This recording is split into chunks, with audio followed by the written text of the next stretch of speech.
Coming up on this Wednesday edition of Daybreak, President Park Geun-hye signs a deal with the Saudi king to export a Korean-made nuclear reactor to Saudi Arabia. The two sides also ink a number of other agreements. The gloves come off in Geneva as diplomats from the two Koreas clash over North Korea's human rights record. Seoul says Pyongyang should feel ashamed about its horrific abuses. Plus, Israeli Prime Minister Benjamin Netanyahu launches an assault on President Obama's Iran policy during a controversial speech to Congress. Daybreak begins now.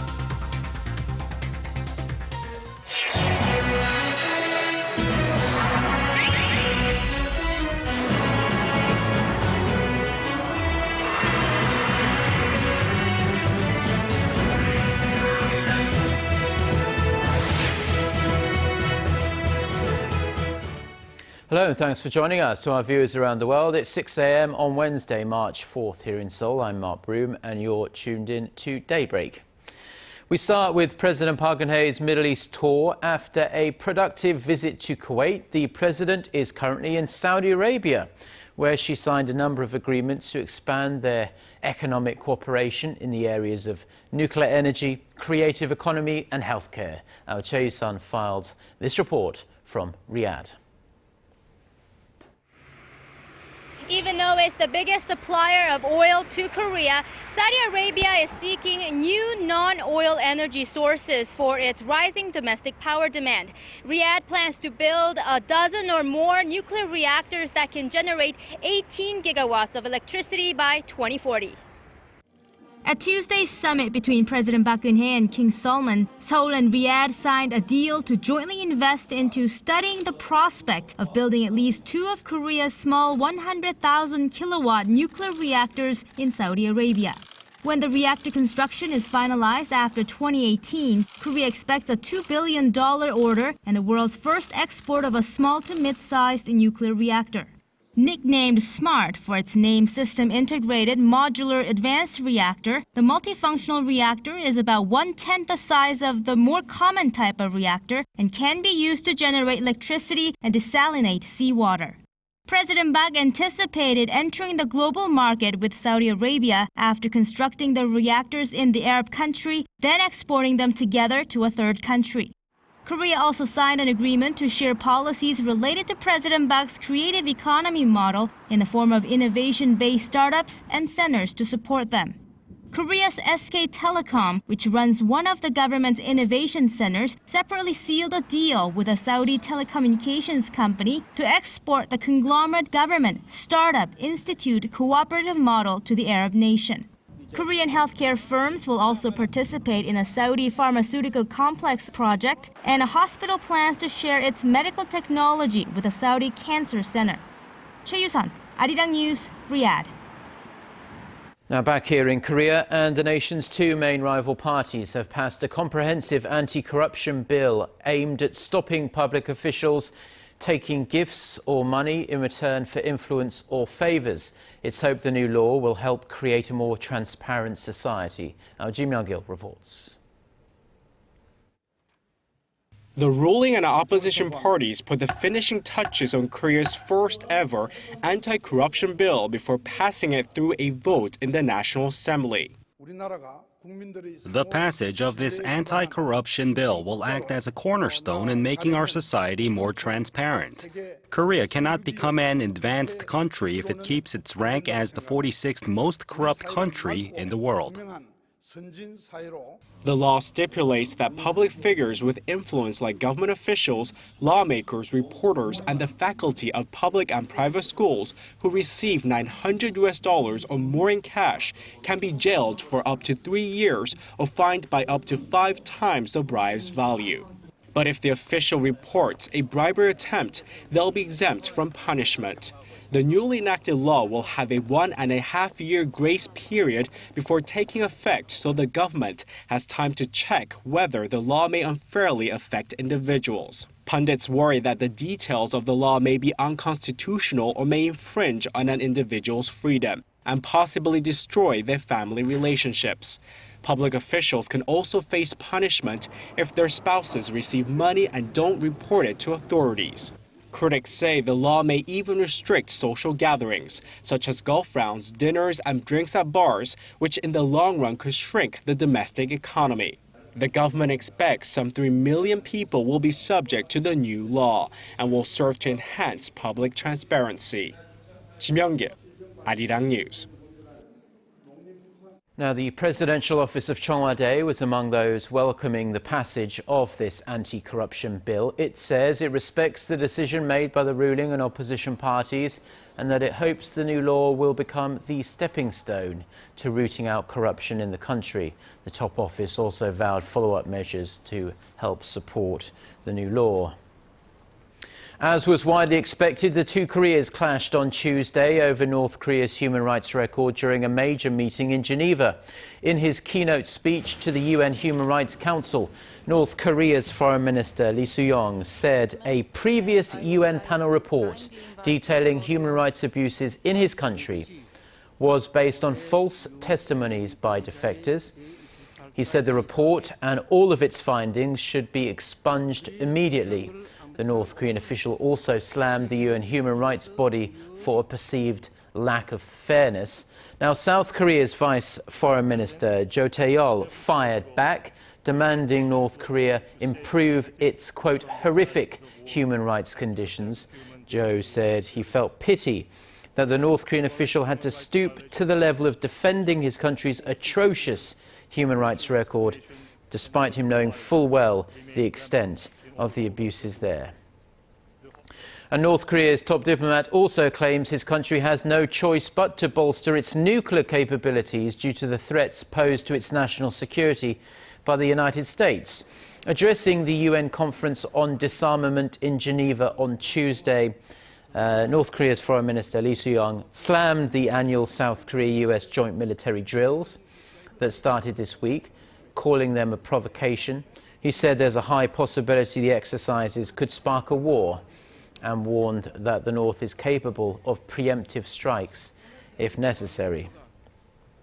A top US intelligence official has reiterated that it was North Korea and North Korea alone that launched the devastating cyber attack on Sony Pictures late last year. In an interview with US network PBS on Tuesday, Director of US National Intelligence James Clapper said he was confident Pyongyang was the culprit. He also stressed that cyber attacks are one of Washington's top security concerns. Now, Clapper, who flew to Pyongyang in November to secure the release of 2 American detainees, added that he doesn't see change on the horizon for North Korea, but said he felt a slight optimism from the young people he saw there.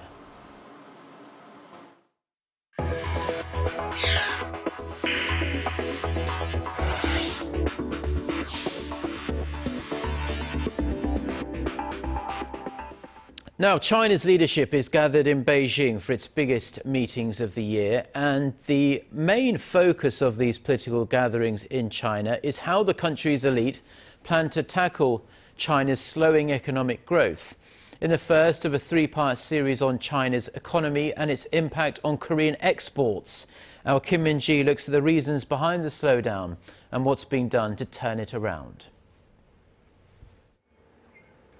After decades of breakneck expansion, the Chinese economy wound down last year to its slowest pace in 24 years. It grew 7.4%, falling short of the government's target of 7.5%. At this year's major political meetings, China is expected to lay the groundwork for further reforms to aid this period of slowing growth. China isn't expected to record double-digit growth anymore, given the size of its economy. Its exports and investment, which were once important growth drivers, are now seen as unsustainable. China's exports have slumped in recent years due to sluggish global demand, and the country's heavy dependence on investments led to severe problems, including income inequality and an imbalance between consumption and investment. China describes the slowing momentum as the new normal, and efforts are underway to transform the economy to one that's driven by domestic consumption and services. The government has implemented various policies aimed at boosting consumption, such as accelerating urbanization, healthcare reforms, and easing regulations in the service sector. China's consumption will start to rebound by 2020, according to our calculation. China's consumption will reach around 44% of GDP from the current 36%. By that time, Chinese consumption market will be $10.7 trillion. Analysts see the slowdown in 2014 as a prelude for slower growth this year, as they don't foresee the government's action to spur growth to make an immediate impact. And with the growth target likely to retreat this year to about 7%, China is expected to show more commitment to structural reform. Kim Min-ji, Arirang News. Now, domestic demand is drying up here in Korea, but Koreans heading out of the country for leisure or business are spending more than ever on their credit cards. Now, experts say the growth is being driven by an increase in the number of budget air carriers and the relative strength of the Korean won. Shin Se-min reports. Koreans spent a record amount on credit card purchases last year, reaching $12 billion, largely driven by a steady increase in the number of overseas travelers. More Koreans have been vacationing in foreign countries thanks to the weak yen and cheaper oil prices, which also drove down airfares. The money spent on overseas trips in January alone hit a record $1.9 billion, the highest so far, marking a 17% increase compared to the same month last year. And experts say that it's not just the high-income earners who's been traveling overseas. A stronger infrastructure and cheaper flights have made overseas trips more accessible to a wider income group, leading to more money being spent there. And more travelers are taking advantage of the stronger Korean currency and using it as an opportunity to go overseas, mostly to Japan. In the first month of the year, Korea's tourism deficit reached over $640 million, up over 40% from last year, the highest in 4 years. Experts say the imbalance of spending in and outside of Korea will likely continue unless the government aims to secure more travelers visiting Korea, like arranging more local tour packages. Shin Se-min, Arirang News. Japan-based internet services and mobile application company Line Corporation has signed a strategic partnership with CyberSource Visa, one of the world's largest providers of payment management services. Line, which is a subsidiary of Korean firm Naver, will have access to CyberSource's payment management platform, which will enable a full suite of payment and fraud management programs for its mobile payment service, Line Pay. Now, since its launch in 2011, Line has expanded to 230 countries. As of January, more than 180 million people were regular users of its mobile messaging service application. Korea and the United States have pledged to step up their cooperation in setting up policies in communications. The head of Korea's communications regulator, Choi Sung-jun, met his American counterpart Tom Wheeler on the sidelines of the Mobile World Congress in Barcelona, where they agreed to push for policies on net neutrality, also referred to as open internet. Now, this means making sure governments or internet service providers allow the public to freely access data or services on the internet. The two sides also agreed on the rising need to balance privacy and the benefits of utilizing the Internet of Things and big data.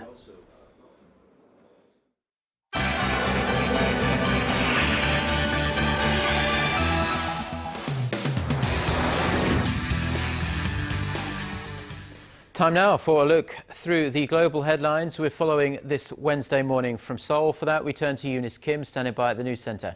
Good morning, Eunice. And good morning to you, Mark. Just a few hours ago, Israeli Prime Minister Benjamin Netanyahu addressed both houses of the U.S. Congress, in which he laid out his case that the Iranian nuclear deal being shaped in Geneva was a very bad deal. A deal that's supposed to prevent nuclear proliferation would instead spark a nuclear arms race in the most dangerous part of the planet. This deal won't be a farewell to arms, it would be a farewell to arms control. The Israeli leader warned that two major concessions in the emerging deal, leaving Iran with a vast nuclear program and lifting restrictions in about a decade, would only clear the way for Tehran to get its hands on a nuclear bomb. Iran has held all along that its program existed to produce power. Netanyahu's speech was punctuated by applause and standing ovations, but was also boycotted by dozens of Democratic lawmakers who said it was only political posturing for the Israeli leader who faces a re-election at home in just over 2 weeks. U.S. President Barack Obama, who will not meet with Netanyahu this time, dismissed the speech as offering nothing new to the negotiations aimed at preventing Iran from obtaining a nuclear weapon.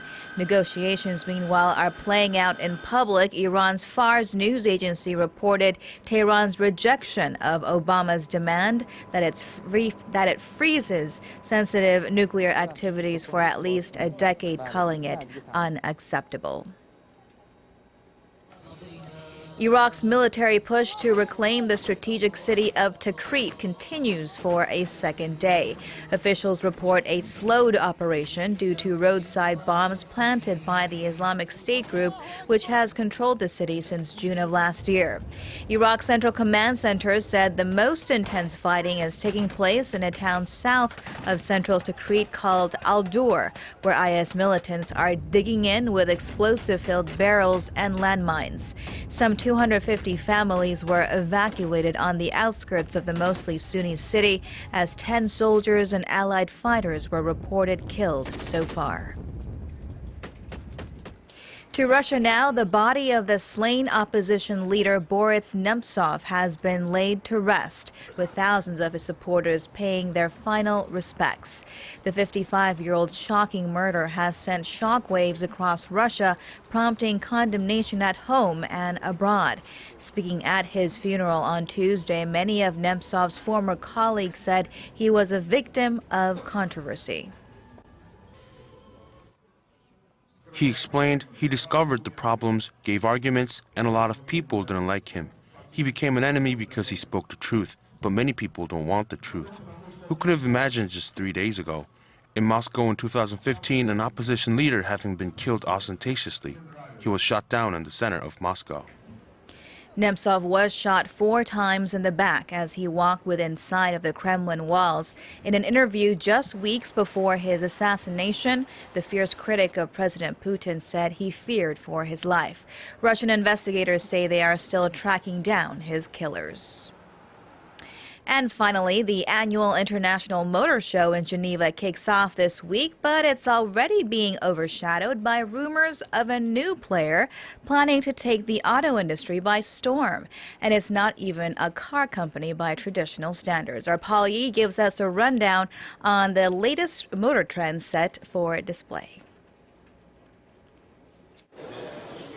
Sedans, trucks, compacts, SUVs, hybrids, and everything in between will be hitting the showroom floor this week in Geneva. Starting Thursday, leading automakers hope to win over drivers around the world via the 85th International Motor Show. In one of the show's first announcements, Volkswagen Passat was named Europe's new car of the year based on a vote of leading journalists across the continent. But aside from the awards, the conversation at the show has been dominated by the buzz that Apple is reportedly gearing up to introduce its own electric vehicle as early as 2020. In response, many traditional car companies are hoping to meet the challenge with their own array of tech-savvy features. Volkswagen, BMW, and Audi are leading the pack with better integration with smartphones and even smartwatches, while pushing the edge in autonomous driving systems. But analysts say these cutting-edge trends may take many more years before being adopted by mainstream consumers. When you see the likes of BMW doing significantly well, continuing to talk about hiring more workers, VW also doing relatively well. And I think you see those mid-market brands, the GMs and the Fiats and Peugeots, perhaps continuing to be under some degree of stress. The surge in research and development comes on the back of a recovering global auto market, largely due in part to high demand in the U.S. and China. The Geneva Motor Show is expected to unveil around 130 new models and concept cars during its 10-day run, giving a glimpse of the future of this ever-evolving industry. Paul Yi, Arirang News.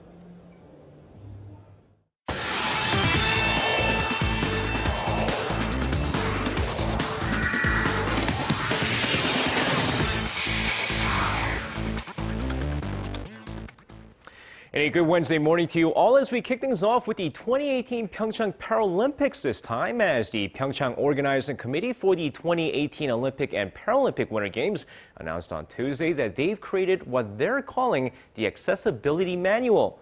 Now, the committee made it clear on Tuesday that the Winter Paralympic Games must be accessible not just for the competing athletes, but for visitors and attendees as well.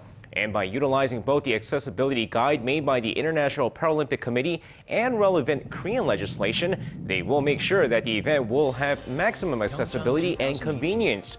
Now, some of the guidelines covered by the manual include certain standards for facilities like pedestrian passages and accommodations. Now, believe it or not, it's been nearly 13 years since the remarkable run by the Korean national football team during the 2002 Korea-Japan World Cup. And with time passing by, members of that legendary team continue to retire from the sport, most recently being Park Geun-hye. Now, on Tuesday, it was announced that the former national team striker Park Geun-hye will officially retire from the sport and make an official announcement at a press conference later today. And with his retirement, he'll become the interim head coach for the Seoul University football team, and this according to his agency. The 36-year-old made one of the most memorable goals in Korean football history when he scored an 88th-minute equalizer against Italy during the 2002 World Cup, which eventually led to a 2-1 extra-time victory. Well, the Korean women's national football team certainly hopes to mirror what the 2002 men's national team did this June during the Women's World Cup. But before all that, the schedule for the April friendly matches were finalized on Tuesday. With head coach Yoon Deok-yeon and crew looking to be in top form before the big event, they're set to face off against Russia twice in April. Now, the matches will take place on April 5th and the 8th, with the venue being the Incheon Football Stadium and the Daejeon World Cup Stadium. Now, many Pittsburgh Pirates fans got a little taste of what to expect from Kang Jungho during his first inter-squad game, but now it's time for the actual spring training games. With the Pittsburgh Pirates playing the Toronto Blue Jays for their first spring training game here, Kang Jungho grounds out again his first at-bat, but launches a solo shot in his second at-bat, hitting his first home run as a Pirate. And what do you know, the kind of power he showcased during training is translated into the actual game, as Kang Jungho is off to a great start in his major league career. And that's going to wrap it up for me. This has been SJ. Have a great rest of the day, and see you guys again for your sports needs.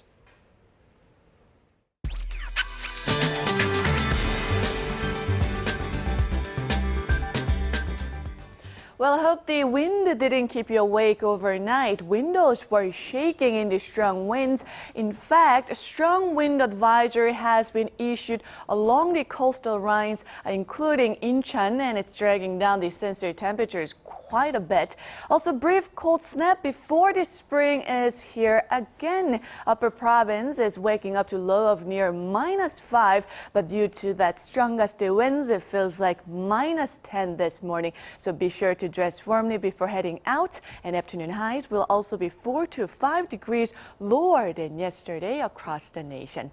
So the daytime high here in the capital will only rise to 2, and Daegu and Gwangju will peak at 6 and 4, and Busan will top out at 8 this afternoon. And as for the other regions, Jeju Island and Daejeon should see a high of 5 and 4, and Dokdo peaks at 1. Now, apart from the cold temperatures, we'll have lots of sun and a good air quality throughout the day today. That's all for Korea, and here's international weather for viewers around the world.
Well, that's going to do it for now. Korea Today is coming up at the top of the hour, 7 a.m. Korea time. Have a wonderful day. Goodbye.